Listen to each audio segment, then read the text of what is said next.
my Wisconsin stuff like everybody else in the family. Please keep it to yourselves. Jeez. Thanks. Keep it to yourselves. Thank you. Okie dokie. Hello all. If you don't know me, I'm Joanne Gorski, Laura's little sister. Woo! I came into Laura's life almost 25 years ago, and she has not gotten rid of me yet. When we were kids, Laura would insist that we matched anywhere that we went. We could go anywhere in the same clothes, but no matter where we went to eat, we could not eat the same food. No one could order the same thing as Laura, ever. She's gonna tell me that fact. We were not the best of friends as we started to get a little older, and we definitely were not good roommates. Not at all. It wasn't until Laura moved away to college when I was 11 years old that I really started missing her company. I had spent a lot of my childhood showing up to different events. I forgot my glasses. Sorry. Okay. Have some readers we could borrow? Hold on. Just keep going. I know my. We'll get it for you. They're in my. Okay. I'm sorry, everybody. Okay. I'm sorry. I really started to miss her company. I had spent a lot of my childhood showing up to different events, choir concerts, band concerts, guard competitions to support her.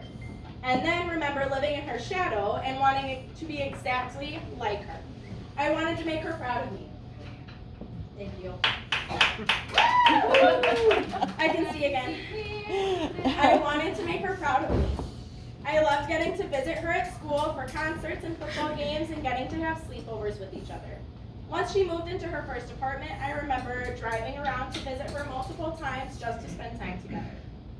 When she would come home to visit, I would help her grade papers, share the music we would be singing in school, and share my closet because she always forgot at least something. And still forget something every time. I would love getting to visit with my sister. Now, 8 years ago, at our brother Dave's wedding, I heard about this guy, Mitch, for the first time. I was 16 at the time, so naturally, I wanted to know everything about him.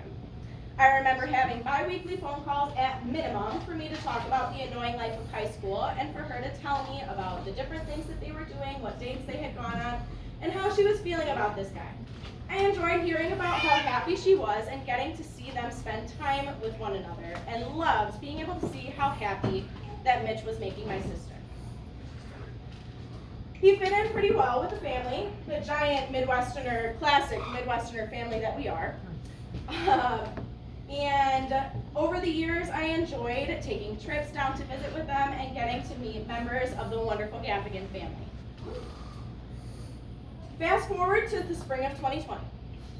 In April of 2020, Laura and Mitch offered for me to move in with them down here in Chesterton. And for the yay COVID, for the remainder of the school year in the new virtual world that we were living in. In my relatively short time of living in Chesterton, Indiana, I got to see the true dynamic of the two of them living as one. We were productive and lazy together, supportive of one another, made fun of each other as siblings are supposed to do. I figured that the two of them would spend the rest of their lives together by this point, but Mitch being open to taking in his girlfriend's little sister, I knew that it was pretty sure. In this time, I also got to spend wonderful time with the Gaffigan family and learning more about them. And I knew that even though my sister was far apart from her family, she would still have someone to take care of her nearby. Mitch and Chris, you have done a wonderful job raising this man. That deserves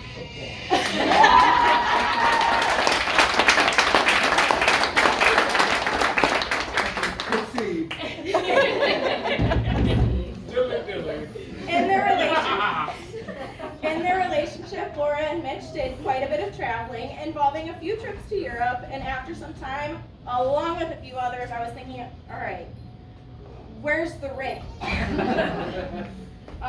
too. Come spring of 2022, I remember Laura telling me about how excited she was getting ready for a trip with Chris and Megan and Mitch going to New York. And then I was told they were going to France. And I was like, all right, if it doesn't happen, he's out. We're done. We all thought the same thing. And then I got a Snapchat from my sister on March 23rd of 2020. And I said, oh my God, what the fuck is on your finger? Wow. And the rest is history. You know what happens. I am overjoyed to be here tonight, celebrating the love that these two people share and the commitment that they have now made in front of all of us, uniting each other, with each other, and God. I am so incredibly excited for my big sister and best friend that she has found this amazing man for her to grow with, for what I have been told and what I am soon to learn for myself. Marriage is not easy, and it requires work. You both make mistakes, you will both learn, you will both make apologies, and you will encourage one another to be better, and you will grow as individuals and as one. I love you both. And to Laura and Mitch, the new